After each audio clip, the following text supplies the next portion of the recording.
Selamat datang di channel Hati yang Bening.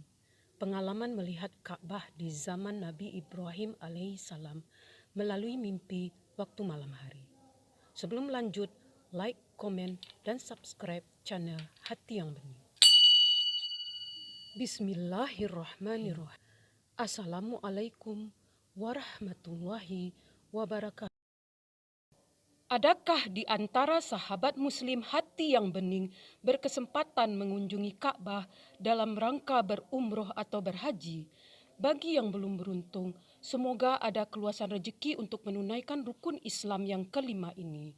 Diperjalankan Allah Subhanahu wa Ta'ala, Maha menjadikan segala sesuatunya. Amin ya Rabbal Alamin. Sahabat muslim, saya berasal dari keluarga yang sederhana. Ayahanda sudah lama kehilangan mata pencaharian dan ibunda mengandalkan keterampilan membordir, berusaha menghasilkan uang dengan cara menjahit alas meja berhiaskan bunga yang direkat lem berbahan tepung kanji. Kakak pertama wanita bersekolah jurusan keperawatan dan membutuhkan biaya yang tidak sedikit. Yang kedua, pria memutuskan keluar dari rumah merantau ke daerah Jawa. Ia memiliki talenta seni melukis, menggambar, dan diterima bekerja menangani usaha poster, spanduk. Kakak ketiga, pria, memiliki kedekatan dengan sahabat kentalnya semasa SLTP hingga SLTA. Sering bertandang ke rumahnya dan kemudian sudah dianggap keluarga alias adik angkat oleh abang sang sahabat tadi. Itu sebab kakak saya ini jarang ada di rumah. Yang kelima, pria adik kami berempat sedang mengenyam bangku sekolah kejuruan. Kami sekeluarga prihatin melihat kondisinya yang semakin hari terlihat kurus dari bangku kelas 8 SLTP. Kami tidak ada yang mengira adik kami menderita penyakit. Belakangan hari barulah kami tahu sang adik menderita sakit kelainan darah talasemia. Si bungsu wanita sesuai keinginan hatinya lulus SD memilih bersekolah di pondok pesantren. Berkat ketekunannya, si bungsu lulus dengan indeks prestasi terbaik setingkat SLTP dan bersikukuh melanjutkan studinya ke sekolah umum. Dikaruniai otak cemerlang, si bungsu berhasil tembus ke perguruan tinggi negeri di kelak kemudian hari. Setahun selepas mengenyam pendidikan SLTA, saya sedang bekerja di satu swalayan di tengah pasang surut ekonomi keluarga yang akhirnya kandas juga, sehingga ibunda mengadakan jatah makan kami untuk 2 kali makan berupa sepiring nasi dengan lauk seadanya yang ditaruh dalam lemari kayu di dapur. Saya didatangi sebuah mimpi. Sahabat muslim hati yang bening. Ada jalan di pinggir tebing, ada ngarai yang tak nampak dasarnya, membuat jantung saya memukul cepat sehingga detaknya terdengar keras di kuping saya. Walau bergetar badan saya kuatkan iman mengayun langkah penuh kehati-hatian. Saya masih belum bisa bernapas lega karena ternyata setiba di ujung jalan, ada jalan lagi yang banyak kelokan. Cukup panjang menurut pandangan mata saya. Saya langkahkan kaki, kembali menyusuri setiap kelokan dengan jiwa yang optimis. Saya bertekad, saya pasti bisa melewatinya dengan selamat. Langkah saya sampai di akhir kelokan, dan terpampanglah pemandangan, bukit, rumput, serta pohon yang seluruhnya berwarna hijau, elok dipandang mata. Saya angkat dagu, menatap ke atas bukit. Saya mesti sampai ke atas sana. Saya membulatkan tekad. Saya yakin saya bisa mendaki bukit terjal ini. Sahabat muslim hati yang bening, saya berhasil menjejakkan kaki di atas bebukitan di mana segala sesuatunya bebas lepas, tidak seperti pengalaman 2 kali tadi. Meski ada pemandangan, saya belum memperhatikan dengan teliti karena saya baru terlihat diri sendiri yang mengenakan baju seragam putih abu-abu, lengkap dengan jilbab putih, serta sepatu yang biasa saya gunakan sehari-hari di sekolah. Sedetik terlihat penampilan saya.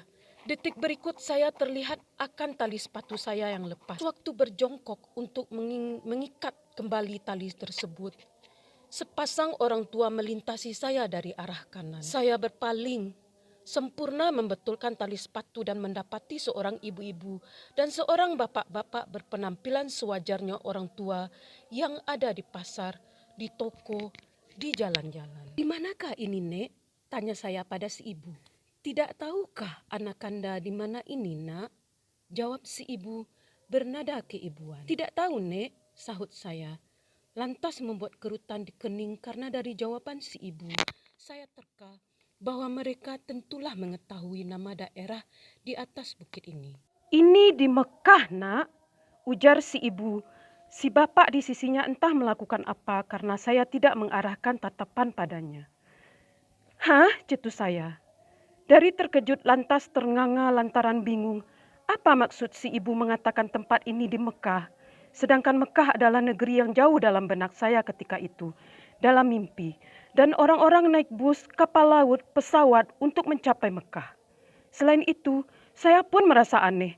Betapa saya yang notabene tidak pernah terpikir untuk berangkat umroh dan haji, sudah berada di Mekah. Betapa selama ini saya sering mendengar langsung dari adik ibu, kerabat ayah, orang-orang yang dituakan dalam silsilah keluarga orang tua atau teman orang tua hendak pergi ke Mekah. Terkadang ibu mengutarakan rencana kapan-kapan berkunjung ke rumah orang yang sudah pulang berumroh, berhaji untuk menjemput oleh-oleh berupa kurma dan air zam-zam. Bila rezeki kami tentu masih ada oleh-oleh itu.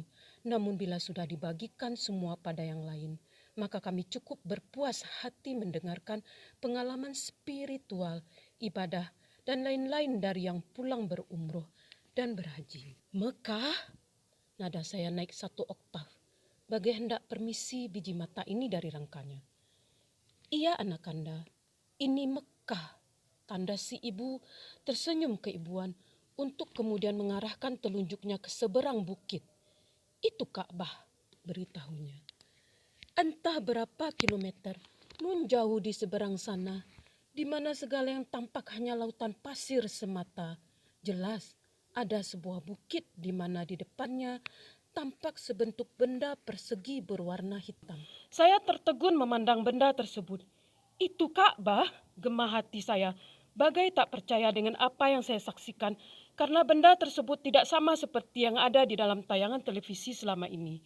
Mata ini masih terpaut dengan Ka'bah ketika Allah Subhanahu wa Ta'ala mengembalikan ruh saya di mana mimpi saya lantas pergi dan saya sempurna membuka kelopak mata saya. Sejak hari itu, lautan pasir, gundukan pasir yang membentuk bukit, serta Ka'bah yang ditunjukkan si ibu dalam mimpi tetap melekat di benak saya. Walau saya bisa membayangkan bentuk semua yang ada dalam mimpi, persis seperti yang terlihat, seperti baru tadi malam mimpi itu mendatangi saya. Saya sama sekali tidak mencari informasi di internet. Saya bahkan tidak bercerita pada teman, saudara, dan orang tua perihal mimpi sampai di Mekah serta melihat Ka'bah. Satu waktu saya tergerak membeli sebuah gadget karena saya lihat orang-orang yang berbelanja di kedai yang dikelola orang tua memakai gadget. Saya berpikir kemungkinan kelak benda itu akan ada gunanya. Setahun berlalu, 2018. Saya coba belajar media sosial dari putri-putri kakak pertama saya. Minat saya terhadap setiap aplikasi yang ada di gadget perlahan namun pasti mulai tumbuh dan mendorong saya untuk mempelajarinya. Sahabat muslim hati yang bening, yang dirahmati Allah Subhanahu wa Ta'ala, disayangi Rasulullah Sallallahu Alaihi Wasallam.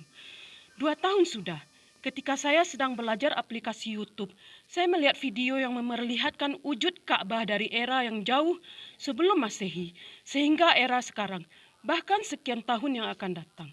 Jantung ini memukul kencang, sehingga saya bagai mendengar degupnya.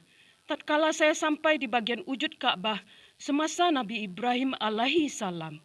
Sahabat muslim, tahukah sahabat, apa yang saya rasakan detik saya melihat wujud Ka'bah, bukit serta padang pasir semata tersebut? Ya, sahabat muslim hati yang bening, saya ternganga. Andai ada nyamuk mungkin sudah mampir ke mulut saya. Betapa saya terpana menyadari kemiripan Ka'bah di mimpi saya dengan Ka'bah di era Nabi Ibrahim alaihi salam. Terima kasih atas kehadiran sahabat. Semoga pertemuan kita bermanfaat. Bila ada sumur di ladang, boleh kita menumpang mandi. Bila ada yang kurang berkenan, mohon maaf setulus hati. Wassalamualaikum warahmatullahi wabarakatuh.